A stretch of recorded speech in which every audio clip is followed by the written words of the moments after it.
안녕하세요. Would you pray for my country 파트를 맡고 있는 김재입니다. 오늘 함께 알아보며 기도할 나라는 아프리카 남부에 위치한 짐바브웨입니다. 짐바브웨 인구의 80% 이상은 기독교인이라고 합니다. 16세기경 포르투갈 선교사들이 이 땅을 밟은 것이 복음화의 시초가 되었다고 합니다. 지금은 그 땅의 토속신앙과의 혼합신앙이 문제가 되고는 있지만 그럼에도 불구하고 이 땅에 복음이 퍼져 있다는 사실이 감사하게 느껴집니다. 세계 7대 자연 경관 중 하나인 빅토리아 폭포가 짐바브웨와 잠비아 경계에 있어 매년 많은 관광객들이 짐바브웨를 찾아온다고 합니다. 이로 인한 관광 사업은 이 나라 국가 경제의 중요한 부분을 차지하고 있다고 합니다. 하이퍼 인플레이션을 빼놓고는 이 나라를 이야기할 수가 없는데요. 1990년대 후반부부터 경제적 난항을 겪은 짐바브웨는 2008년 1120만%라는 상상 불가의 하이퍼 인플레이션을 맞이하게 되었습니다.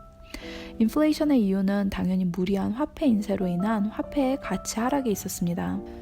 하이퍼 인플레이션 사태로 인해 짐바브웨의 기존 화폐들이 종이장이 되자 중앙은행에서는 100조 달러의 지폐를 발행했는데요. 2015년 기준 이 화폐의 가치는 고작 40센트가량에 불과했다고 합니다.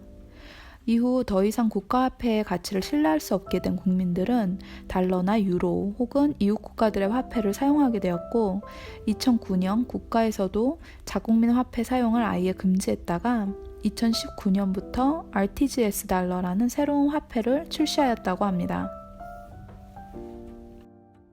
지금의 짐바브웨 땅은 11세기부터 이주와 교역이 오가는 주요 경유지 역할을 했다고 합니다. 당시 조직화된 국가와 왕국들이 이 지역에 세워져 오다가 1890년부터 영국 남아프리카 회사가 이곳을 정복한 것을 시작으로 영국의 식민지가 되었고 영국 남아프리카 회사의 창립자인 세실 로즈의 이름을 따 이곳을 로디지아라 부르기 시작했다고 합니다. 1965년 이곳을 다스리던 소수 백인 당원들이 영국으로부터의 독립을 선언하게 되고 이후 15년간 국제적으로는 외면을, 내부적으로는 소수 백인 지도층에 대항하는 흑인 민족주의 세력과의 치열한 내전을 치르게 됩니다. 어찌됐든 다소 복잡한 과도기를 지나 1980년에 지금의 짐바브웨 공화국으로 온전히 독립하게 되었고 소수 백인 정권의 종식과 함께 흑인 민족주의 반군의 한 측을 주도했던 로버트 무가베가 초대 총리를 거쳐 대통령으로 취임하게 됩니다. 이후 무가베는 29년간 장기 집권해오다가 2017년에서야 쿠데타에 의해 하야하였습니다.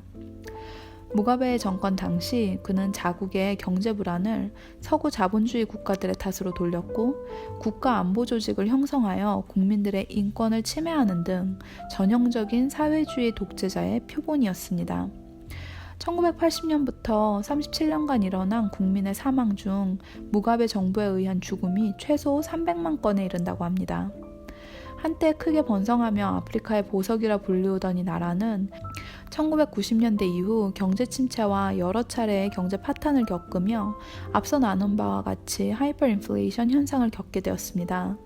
이 모든 건 무가베 정부의 부정부패와 어리석고 무책임한 정책으로 인해 일어난 일이었습니다. 다행히도 정권 교체 이후 짐바브웨는 일단 회복과 성장의 길에 들어섰습니다. 하지만 아직도 해결해야 할 많은 문제들이 있습니다. 새로운 정권과 리더들이 세상의 지혜가 아닌 하늘의 지혜를 구하며 이 땅을 바로 세울 수 있기를 기도합니다. 그리고 이 나라의 오랜 침체기로 인해 폐허가 된 국민들의 삶이 하나님께서 주시는 거룩한 꿈과 소명으로 인해 회복될 수 있기를 기도합니다. 정부 학살, 가난, 에이즈 등의 이유로 짐바브웨의 많은 국민들이 사망했고 한때 이곳의 평균 수명이 40세까지 내려간 적도 있다고 합니다. 상황이 조금씩 나아지고는 있지만 이로 인해 많은 고아가 생겨났다고 합니다. 이 땅의 고아들을 위해 교회들이 나서서 안전한 울타리 역할을 할 수 있기를, 많은 도움의 손길들이 그 아이들에게 닿을 수 있기를 기도합니다. 아프리카의 많은 나라들이 점점 이슬람권이 되어가고 있습니다. 그 속에서 짐바브웨가 믿음의 간증이 되고 그리스도의 진리를 이웃 나라들에게 전파하는 나라가 될 수 있기를 소망해보며 오늘의 영상을 마칩니다. 그럼 2주 뒤에 다시 뵙겠습니다. 감사합니다.